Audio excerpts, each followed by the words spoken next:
Medical college থেকে special word থেকে বিহানকে নিয়ে পালালো কম্পাস। হ্যাঁ বন্ধুরা, কম্পাসের আগামী চমকে আমরা ঠিক এমনটাই দেখতে চলেছি। কম্পাস বিহানের সাথে দেখা করার জন্য উতালা হয়ে আছে, কোনোভাবেই কিছুই করতে পারছে না। যখনই কম্পাস অফিসারদেরকে একটু রিকোয়েস্ট করতে গেল, তখনই সেখানে মোনা এসে সবটা উলটপালট করে দিল। মোনা কড়া ভাষাই বলে দিল, আজকে কম্পাসের জন্য বিহানের যা অবস্থা হয়েছে, তাতে করে কম্পাসকে আর কখনো বিহানের আশেপাশে ঘেঁচতেও দেবে না। বিহান আর কম্পাসকে আর কখনো এক হতে দেবে না। সারা জীবন যাতে কম্পাসকে জেলে কাটাতে হয় সেই ব্যবস্থাই করবে।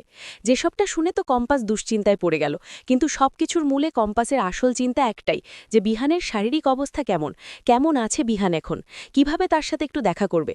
এদিকে বাড়িতে তো অখিলে ঝড় তুলেছে। অখিলের সবকিছুর জন্য বারবার ঋতুজাকে দায়ী করছে, কম্পাসকে দায়ী করছে নিজের ছেলের এই পরিস্থিতির কারণে। এদিকে কম্পাস প্ল্যান করতেই আছে কিভাবে সে বেরোবে। আর ঠিক সেই মুহূর্তে কম্পাসের মাথায় আসে একটা বুদ্ধি, যে একবার যদি অসুস্থতার অজুহাত করা যায়, একবার যদি আমি ওই মেডিকেলে যেতে